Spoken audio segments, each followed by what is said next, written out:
اعوذ باللہ من الشیطان الرجیم بسم اللہ الرحمن الرحیم انا نحن نزلنا الذکر وانا له لحافظون صدق اللہ العظیم و صدق رسولہ النبی۔ میں اس کی وسعتوں کو الفاظ کے معنی پہناؤں تو کیا، میں اس کی وسعتوں کو الفاظ کے معنی پہناؤں تو کیا، جس کا ایک قدم زمین پر ہے دوسرا افلاک سے آگے۔ تیرا دل مدینے کی فضا میں ڈھل تو سکتا ہے مگر، تیرا دل مدینے کی فضا میں ڈھل تو سکتا ہے مگر، یہ منزل ہے ذرا سی دیدہ نمناک سے آگے۔ محترم جناب قاری محبوب الرحمن صاحب، محتمم جامعہ صدیقیہ اسلامیہ، مولانا قاری جمیل الرحمن فاروقی صاحب، ڈاکٹر شمس الرحمن شمس صاحب، قاضی محمد عالم صاحب، جناب عز زمان صاحب،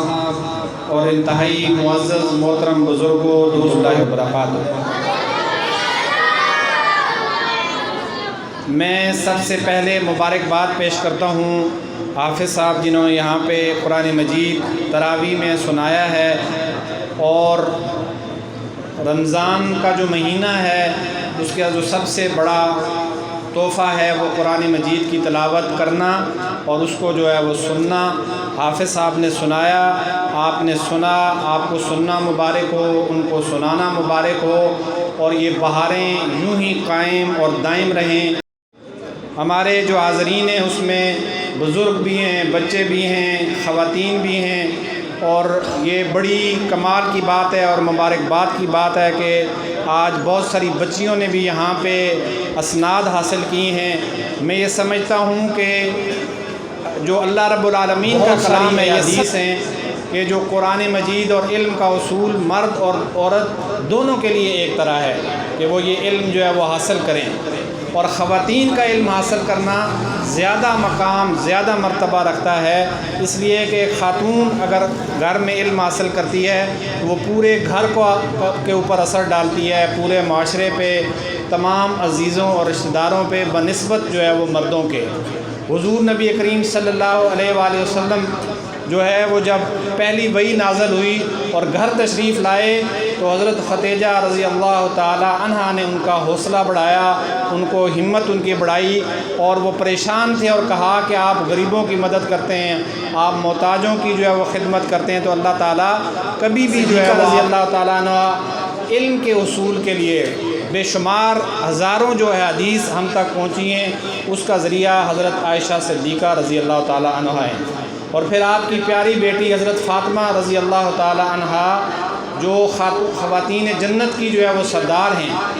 ایک طرف جو ہے وہ حضور نبی کریم صلی اللہ علیہ وآلہ وسلم آقائے دو جہاں کی بیٹی ہیں، اور دوسری طرف جب خدام تقسیم کیے جاتے ہیں ان کو نہیں دیا جاتا، ان کے بدلے میں ان کو تسبیحات جو ہے وہ دی جاتی ہیں۔ دنیا میں مشقت اٹھائی لیکن آخرت میں جو ہے وہ جنت کی خواتین کی سردار ہوں گی۔ تو میں سمجھتا ہوں خواتین کا، بچیوں کا بڑا مقام ہے، اللہ تعالیٰ مبارک کرے اور یہ چمن جو ہے وہ یوں ہی آباد اور شاد رہے۔ اللہ نے قرآن مجید علی جبل لرأیتہ خاشعا متصدعا من خشیۃ اللہ، جو حافظ صاحب نے آپ کے سامنے تلاوت بھی کی تھی، کہ یہ قرآن اگر ہم پہاڑوں پر نازل کرتے تو وہ اس ڈر سے اور خشیت سے جو ہے وہ ریزہ ریزہ ہو جاتے، لیکن اللہ رب العالمین نے انسان کا جو دل ہے اس کو اتنا نرم اور مسخر کیا ہے کہ کروڑوں لاکھوں جو ہے وہ حفاظ کرام موجود ہیں۔ اللہ نے جو ذکر نازل کیا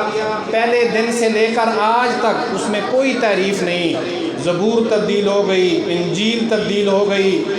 ساری کتابیں تبدیل ہو گئیں، صحیفے تبدیل ہو گئے، لیکن قرآن مجید جو پہلے دن نازل ہوا تھا آج بھی وہی ہے، اسلام آباد میں بھی وہی ہے، لندن میں بھی وہی ہے، امریکہ میں بھی وہی ہے، ایک ہی قرآن مجید، اور اس کا ذریعہ یہ حفاظ کرام سرپرستی کے بغیر اپنی مدد آپ کے تحت یہ کام کر رہے ہیں۔ تو یہ جو آپ معاونین ہیں ان اداروں کے جو یہاں پہ تعاون کرتے ہیں اور یہاں پہ ان مسجدوں کو، ان مدرسوں کو، ان بچوں کی خدمت کرتے ہیں، آپ کا بھی اتنا ہی اجر ہے۔ جس نے الف لام میم پڑھا، 3 حرف پڑھے، اس کو الگ الگ نیکیاں ملیں، جس نے اس کو تعاون کیا اس کو بھی نیکیاں پڑھی، جس نے پڑھایا اس کو بھی، جس نے اہتمام کیا اس کو بھی جو ہے وہ یہ نیکیاں ملیں۔ قاری محبوب الرحمن صاحب الحمدللہ نہ صرف یہاں پہ بلکہ اب الحمدللہ اسلام آباد میں ایک عظیم الشان ادارے کی بنیاد جو ہے انہوں نے رکھی ہے۔ ان کا پاکستان کے جتنے بڑے علماء کرام ہیں، علماء اہل سنت میں بڑا کردار ہے۔ سردار محمد یوسف صاحب جب وفاقی وزیر مذہبی امور تھے تو یہ ہمارے بھائی جمیل الرحمان فاروقی، ڈاکٹر شمس الرحمان شمس، ان سب کے تعاون سے قاری محبوب الرحمان صاحب کوآرڈینیٹر تھے مذہبی امور کے، اور انہوں نے سارے علماء کو جوڑنے میں، اتحاد و اتفاق میں اہم کردار ادا کیا۔ تو آپ جو ان کے معاونین ہیں، ان کے ان سارے کاموں میں آپ شامل ہیں، ان کا جتنا ثواب ہے وہ آپ کو بھی ملتا رہے گا۔ تو میں یہ دعا کرتا ہوں کہ اللہ تعالیٰ اس ادارے کو قائم دائم رکھے، آپ سب کو قائم اور دائم رکھے، ان بچوں کو اور ان بچیوں کو بھی زندہ سلامت رکھے، اور ان کو دین اور دنیا کی خدمت کے لیے قبول کر لے۔ وآخر دعوانا ان الحمدللہ رب العالمین۔